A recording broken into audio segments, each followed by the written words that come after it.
Thank you very much, everybody. Been a little busy day, right? We had a good morning, and now we're having a good evening, and we're going to a premiere in a little while. But there's nothing more important than what we're doing right now, in my opinion. Today I'm signing a historic executive order to combat the scourge of addiction and substance abuse. Big deal in this country and probably in every country. We're calling it the Great American Recovery Initiative. I'm grateful to be joined by co-chairs of this sweeping new effort, Secretary of Health and Human Services, Robert F. Kennedy Jr., and Senior Advisor to the White House Great American Recovery Initiative, Catherine Burgum. Thank you both very much. Thank you, sir. Thank you, sir. Thank you. Where's Bobby? Bobby. Hello, Bobby. Come here, give me a hand. I love Bobby. You're doing a great job, Catherine. All right? Do we think so? Who's doing a better job, him or your husband? Maybe the husband. He's doing a good job. I'm just getting started, sir. They're both doing very well, and now you're going to do better than both of them. Thanks as well to Attorney General Pam Bondi, Secretary Doug Burgum, Secretary Scott Turner, Secretary Doug Collins, Special Envoy Steve Witkoff, who's got some pretty good news, Chief of Staff Susie Wiles, FDA Commissioner Dr. Marty McCary, NIH Director Dr. Jay Bhattacharya. Oh, I've gotten good at that. You are so good. Administrator of the Centers for Medicare and Medicaid Services, Dr. Mehmet Oz, who's doing a fantastic job, and Director of the Office of National Drug Control Policy, Sarah Carter. I also want to introduce a great friend of mine who happened to be here, and he's very much committed to this. He knows how important it is for our country. He's built a tremendous American company. It's called WeatherTech. I guess you've seen the ads. I've seen the ads. I think they're great ads, but more importantly, it's a great product. David McNeil. David, congratulations on what you've done. It's incredible. Thank you, Mr. President. Thank you. Really great. And the president of WeatherTech, Ryan Granger. Ryan, congratulations. What a great job. They built an American company, and it's a thriving company, too, so with a great product. It's great to be here in America. You know, when I was in the private sector, I'd always buy the floor mats, but now that I'm president, I no longer have to buy floor mats. But you made a great floor mat, and you still do, and lots of other things. Many of those with me today have personally known the heartache of a loved one taken by drug or alcohol addiction. I do, just like millions of American families. Every year we lose an estimated 300,000 people to drug and alcohol abuse, and the real number is probably much, much higher than that. Thankfully, drug overdose deaths plummeted by 21% in the last year. We're working very hard on it. We've closed the southern border, seized over 47 million fentanyl pills and 10,000 pounds of fentanyl powder. That's a record, and I have formally designated Dr. And I'll tell you what, we have a group of doctors, some of them behind me, who have just been incredible, and they've really wanted this, designated the drug cartels as foreign terrorist organizations. And for some reason, they didn't want to do that until we came along, but they are indeed foreign terrorist organizations. With our action in the Gulf of America, that sounds so nice when I hear the Gulf of America. Drugs entering our country by sea are down 97%. So when you see the boats being hit, those boats kill on average 25,000 people a boat. So that's 25,000, I would assume mostly American lives, but lives are being saved. Now we're taking a bold action to help Americans struggling with all forms of addiction so they can get the help and the support that they need to free themselves from the horrible burden of dependency. The Great American Recovery Initiative will bring together federal, state, local, and private sector resources to support addiction, recovery, treatment, and prevention. And it will help mobilize the full resources and authority of the federal government to help stop this tremendous plague. And I'd now like to invite Secretary Kennedy to start, and then Catherine Burgum, and then I'll sign the order, which I've just signed, and wanted to make sure the signature was good, took my time. And we get, let me just see, pretty good, pretty good. Let's give it a 10, okay? For Catherine. But I'd like Bobby to say a few words, and Catherine. Thank you very much, everybody. Please. Mr. President, thank you for your leadership for signing an executive order that tells the truth about one of the greatest challenges that our country faces. Addiction is not a moral failure, it is a disease. It's chronic, it's treatable, and for too long our nation has responded with fragmentation, with stigmatization, and silence instead of science, compassion, and coordination. Today, President Trump changes that. With the Great American Recovery Initiative, we finally bring the full strength of the federal government together across healthcare, law enforcement, housing, labor, faith communities, and the private sector to save lives, restore families, and rebuild communities that addiction has hollowed out. Nearly 50 million Americans suffer from substance use disorder. Many never receive treatment. Even more don't believe that help is possible. That is not because recovery doesn't work, it's because our systems have failed to reach the people where they are early enough, long enough, and with dignity. This initiative fixes that. We will align federal programs instead of letting them operate in silos. We will set clear, measurable goals and report honestly to the American people. We will use evidence-based care, modern science, and continuous support, just as we do for heart disease, diabetes, and other chronic illnesses. We will focus on prevention before addiction takes hold. We will intervene early. We will expand access to treatment that leads to real long-term recovery. And we will support re-entry because recovery does not end when treatment ends. It succeeds when people return to their families, their jobs, and their communities with purpose and with hope. As co-chair of this initiative alongside of Catherine Burgum, whose leadership and commitment strengthens this work, I pledge urgency, accountability, and honesty. Catherine and I share the experience of having been addicted and long-term recovery. But almost everybody in this room and almost everybody in our country has been touched by addiction. Steve Witkoff, who is here, had an extraordinary son, Andrew, who was a superstar boy, a straight A student, an athlete, and a wonderful leader, and lost that son to addiction. President Trump has talked about his own family's struggle with addiction. All of us are touched. If it touches these people, it can hurt every American. And President Trump has often talked about, with compassion, about the families who lose children to this disease. 100,000 children a year until recently. Now it's about 76,000. Those families are devastated forever. And the cost to our country, not only in dollars, but in just the malaise and the despair that it imposes, is incalculable. We are going to listen to states, localities, frontline providers, and tribal nations. We will partner with communities and faith-based organizations. We will work with employers, clinicians, and recovery leaders who know what works on the ground.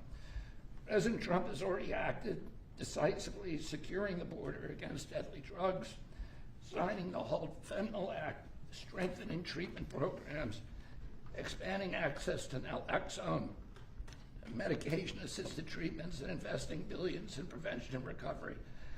This executive order builds on that record and accelerates it.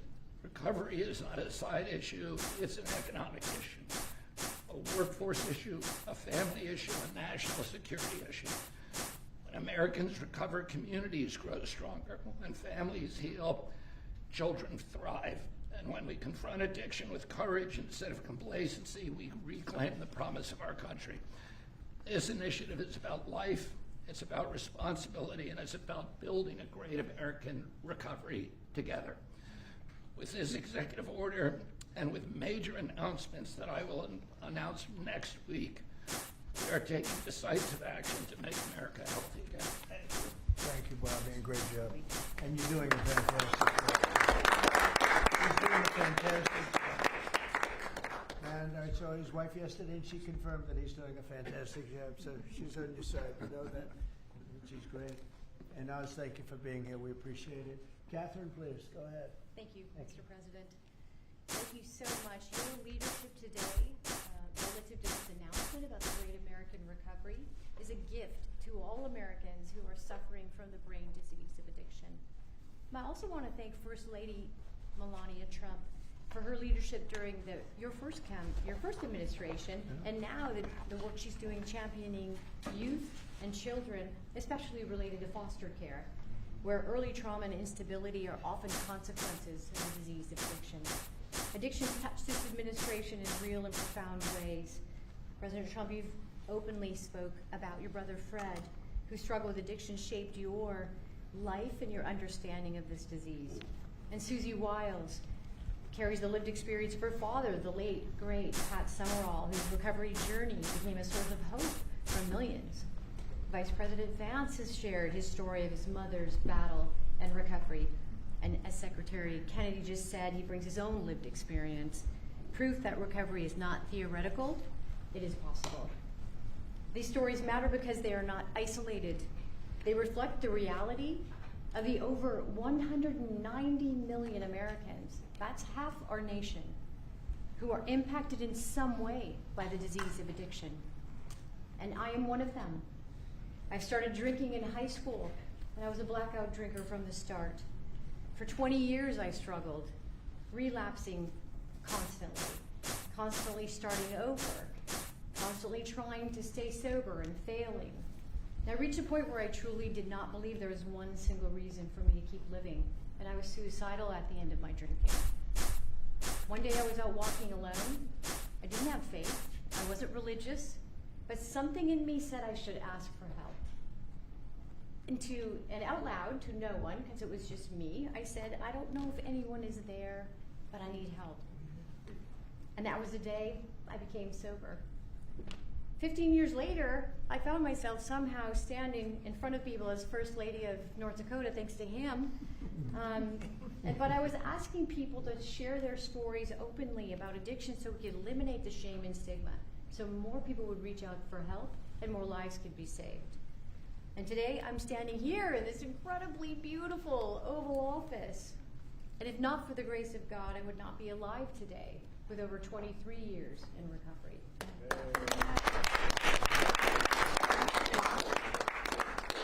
That's why I'm here, and my message is simple: never give up hope for recovery. Mr. President, I also want to thank you for allowing me to stand here with you today. I was in this building in 2017 when the administration announced the national response to the opioid crisis. And nearly a decade later, the crisis remains, and in many ways it has grown worse. Not because we lacked compassion, not because we lack effort, but because we never fully aligned our system with the truth. Addiction is not a moral failure. It is not a character flaw, and it's not simply a behavioral issue. Addiction is a lifelong, chronic, relapsing medical disease as real as diabetes, cancer, and heart disease. And when we fail to treat it as such, we don't treat the disease, and we pay mightily for the consequences. Emergency rooms, jails, foster care, overdose deaths, and broken families. The Great American Recovery changes that. This initiative represents a fundamental shift from reaction to prevention, from fragmentation to coordination, from stigma to science, from short-term fixes to long-term recovery. And for the first time, we're aligning federal leadership across health, justice, labor, housing, veterans, social services, the faith office, and education around one single shared truth. When addiction is treated early and correctly, people recover and families heal. Addiction is a generational disease, and if we don't treat it properly, it repeats from parent to child, from community to community. And when we treat it like a lifelong condition, the condition that it is, we stop that cycle. We save lives, we restore families, we rebuild communities, we return people to dignity, purpose, and productivity. Mr. President, thank you for seeing this moment clearly. With your leadership and the Great American Recovery Initiative, we're establishing a new framework and a new national response to the disease of addiction, including treatment and care that parallels other chronic diseases. With this framework and treatment, recovery is not the exception, it is the expectation. Thank you. Thank you, Darlene.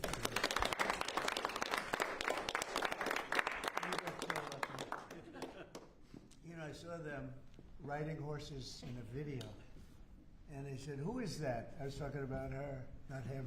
And they explained it. I said, "I'm going to hire him because anybody has somebody like you to be with. It's an amazing tribute, and it's a great couple, amazing couple."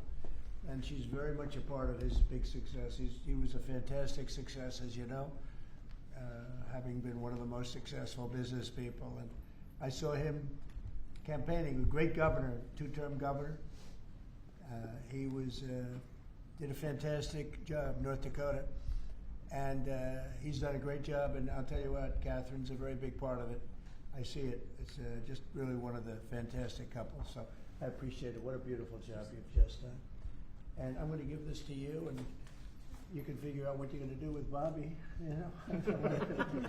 But let's have a good picture of the two of them and everyone else. And I'd like to ask Steve Whitcuff also to say a couple of words when we're finished, because he's a very special person who I knew very well, an incredible person. So if you don't mind, Steve, I'll ask you to do that in just a second. All right? Please, Bob.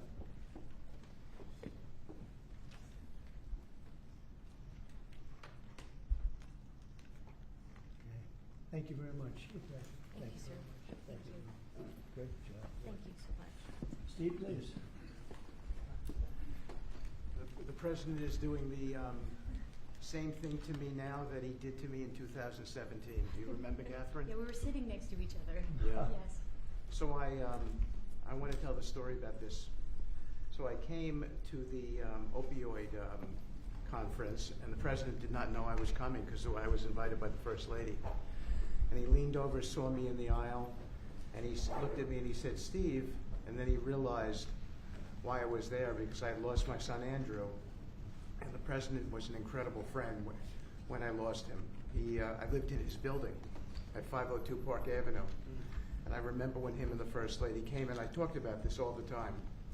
And so he took my hand, and he said to me, "Come on up to the stage and tell the world about your boy Andrew." And of course, that was, something that was really meaningful to me, but, and I got through it.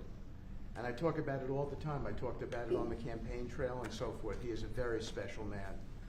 And he's begun and led the fight against opioid addiction and alcoholism. And Catherine, I feel like we sort of bonded from that day. And it's just my blessing to work for you, sir. He's a special guy.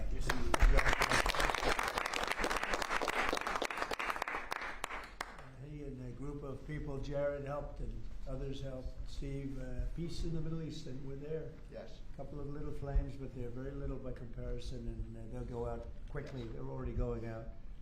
And he's now trying very hard to settle up with Russia and Ukraine, and I think a lot of progress is being made there. And I told that Russia's not doing any shooting for a period of time during this horrendously cold weather. Because of you. So we asked President Putin if they could stop the shooting for a week. They're being hit with proportionately the kind of cold that we're being hit. It's much colder in Ukraine to start off with, but it's really cold now, and he agreed to do that. We appreciated that very much. It's a nasty war. It's a nasty, nasty war. Would anybody else have anything to say? I can say that I am extremely late, but that's okay. Don't worry about me. Would anyone else have anything to say? Doug, you're doing a fantastic job, and we appreciate it. Marty, you are really something special. Everyone's talking about you every time. If I don't mention Marty, Bobby always mentions him. So we have a great team. Jay, great. Marty, great. You guys want to say something? Thank you. Thank you. Well, historically, with addiction, the entire society has always been reactionary, and that's been the story of healthcare. But at the FDA, we are looking into incredible cutting-edge therapeutics, and we are being proactive, giving them vouchers when we see something that's promising to get an approval as quick as weeks in an era of a 10 to 12-year approval time. And the ultimate therapeutic is community, houses of worship, addressing loneliness. And so that's part of the MAHA agenda, thanks to Bobby's. Thank you, Mr. President. Thank you very much, Rich. Thank you. Jay? Mr. President, in 2018, you launched the the HEAL initiative, helping to end addiction long-term at the NIH, it's paid fruit. It's yielded fruit. The ingenuity of small business has developed products that can deal with pain without opioids. The naloxone, which saves lives, Right. that was the fruit of NIH. And for the kinds of investments that are your administration that you made starting from from the first Trump term to now, will continue to pay dividends. The kind of research that the NIH is doing will help turn the tide, make people's lives so much better, restore families. All of the addiction that we've seen, 80,000 deaths we saw, and the huge spike in addiction deaths, during the first Biden term is going to be a thing of the past.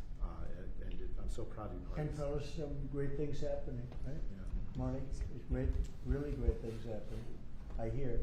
And some pretty big announcements over a short period of time, right? Yep, moving drugs over the counter so you don't need a prescription. Yeah, right. Naloxone, which treats opioid, is one of those drugs. And we're being proactive with synthetic 7-OH, a new opioid that's showing up, and we're working with the DOJ on addressing that because chemists are coming up with new opioids faster than the government has been able to keep up. We're going proactive on these new chemicals. That's great. No, I hear fantastic things. Thank you all very much. We really appreciate it a lot. Thank you, Oz. You're doing a fantastic job. Thank you all very much. I appreciate it. Thank you, please. Thank you. Thank you, everybody. Thank you, Press. Thank you, Press. Thank you, guys. Thank you, guys. Thank you, guys. Thank you guys for listening. Thank you, guys.